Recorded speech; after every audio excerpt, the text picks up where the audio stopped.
নমস্কার বন্ধুরা, অ্যাস্ট্রো নীলমণি চ্যানেলে আপনাদের স্বাগতম।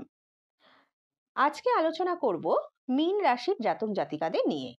তাদের স্বভাব, চরিত্র, বৈশিষ্ট্য, তাদের দৈহিক গঠন কেমন হবে বা কেমন হতে পারে তা নিয়ে আলোচনা করব।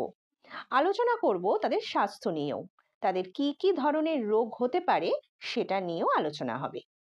তাদের আর্থিক অবস্থা ও তাদের বিবাহিত জীবন কেমন যাবে সেটাও আমরা আজকে বলবো। মীন রাশির জাতক জাতিকাদের প্রফেশন নিয়েও আলোচনা করব।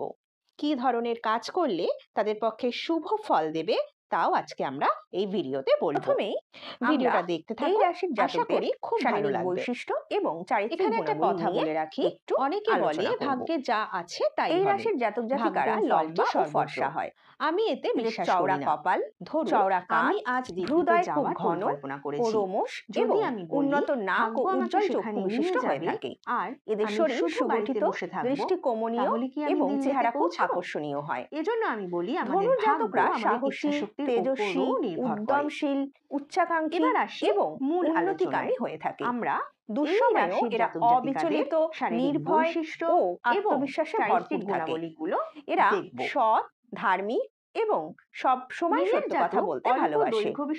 এরা উচ্চশিক্ষা গ্রহণে সচেষ্ট হয়, এদের দূর ভ্রমণ ও বিদেশীদের সঙ্গে বন্ধুত্ব করতে এরা খুব ইচ্ছুক হয়।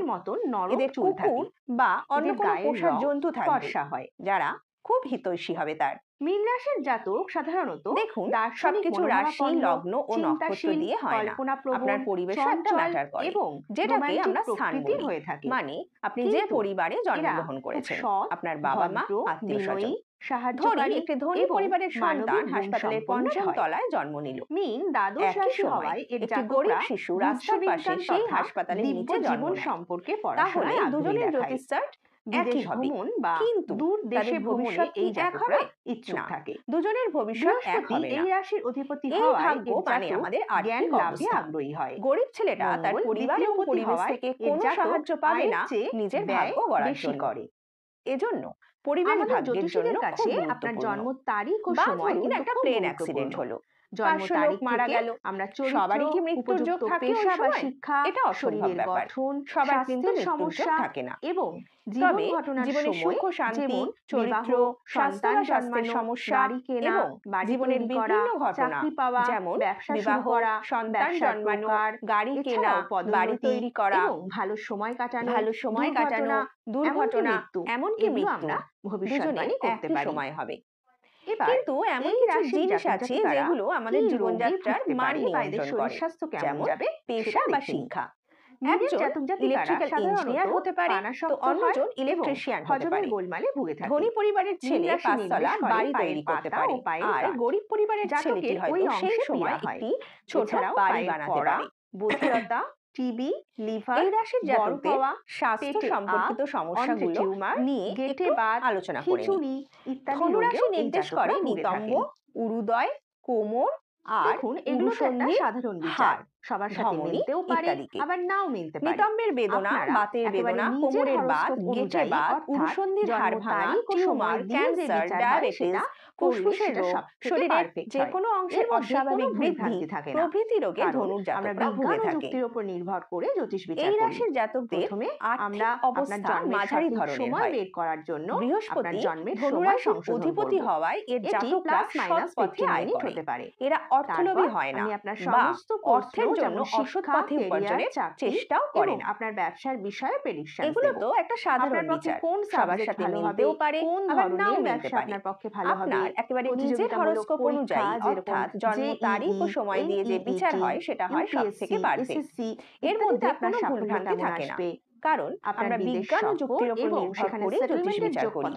প্রথমে আমরা জন্মের সঠিক সময় বের করার জন্য আপনার জন্মের সময় সংশোধন করব। এটি +- 15 মিনিট হতে পারে।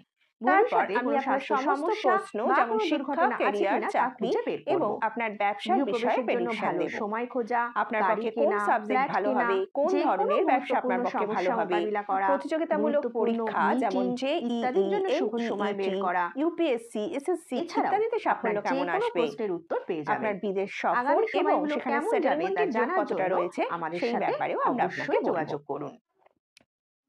আপনার প্রেমের সম্পর্ক, দাম্পত্য জীবন কেমন যাবে তাও আমরা প্রেডিকশন করব। সেটা ভবিষ্যতে কোনো স্বাস্থ্য সমস্যা বা কোনো দুর্ঘটনা আছে কিনা তাও খুঁজে বের করব। জীবন সঙ্গিনী চায় গৃহপ্রবেশের জন্য ভালো সময় খোঁজা, গাড়ি কেনা, ফ্ল্যাট কেনা, যে কোনো গুরুত্বপূর্ণ সমস্যা মোকাবিলা করা, গুরুত্বপূর্ণ মিটিং ইত্যাদির জন্য শুভ সময় বের করা, কাজকর্ম পছন্দ করে। আপনার যে কোনো প্রশ্নের উত্তর পেয়ে যাবেন। প্রেমের ব্যাপারে সর্বদা আগামী সময়গুলো কেমন যাবে তা জানার জন্য আপনারা আমাদের সাথে যোগাযোগ করুন। উপর নির্ভর করে জ্যোতিষ বিচার করি। এবার এই রাশির জাতকদের এইভাবে বিজ্ঞান ও যুক্তির উপর নির্ভর করে ধরনের প্রফেশনের সাথে আমাদের সাথে যোগাযোগ করতে পারে। সেটা এখানে অ্যাস্ট্রোলজি শিখতে গেলে আপনাকে গলায় রুদ্রাক্ষের মালা পরতে হবে না। এখানে অ্যাস্ট্রোলজি শিখতে গেলে মাথায় বড় বড় চুলও রাখতে হবে না। এখানে আসলে শিখতে গেলে কোনো বাবা বা মহারাজও হতে হবে না। এখানে অ্যাস্ট্রোলজি শিখতে গেলে শুধুমাত্র বিজ্ঞান এবং জাতকের বিবাহিত জীবনের মধ্যে থাকতে হবে। তবে জাতক সততা ও নৈতিকতার প্রতিমূর্তি হয়ে থাকে। তো বন্ধুরা, এরা কিছুটা জেদি ও একগুঁয়ে স্বভাবের হয়। লাইক, শেয়ার যদি ধনু লগ্নের জাতকের স্ত্রী বুদ্ধিমতী ও কৌশলী হয় তবে এদের জীবন মোটামুটি সুখের হয়ে থাকে। আর যদি কোনো ব্যক্তি ধনু লগ্ন জাতিকাকে স্ত্রী হিসাবে পান তবে তিনি খুবই ভাগ্যবান হয়ে থাকবেন। দেখুন, অ্যাস্ট্রোলজির সাথে ভগবান বলুন, মা তারা, মা কালী বলুন, বাবা মহাদেব বলুন, কারোরই কোনো সম্পর্ক নেই। ভগবান আমাদের ভগবানের জায়গাতেই আছেন। অ্যাস্ট্রোলজি হলো একটা subject. Physics, chemistry, mathematics, Bangla, ইংরাজি, ইতিহাস এদের মতনই একটা সাবজেক্ট। যে সমস্ত অ্যাস্ট্রোলজার নিজেকে ভগবানের দূত হিসাবে জাহির করে তাদের থেকে বিরত থাকবেন। তো বন্ধুরা, আজকের ভিডিও যদি আপনাদের ভালো লেগে থাকে তো লাইক, শেয়ার এবং সাবস্ক্রাইব করতে অবশ্যই ভুলবেন না। দেখা হচ্ছে পরের ভিডিওতে।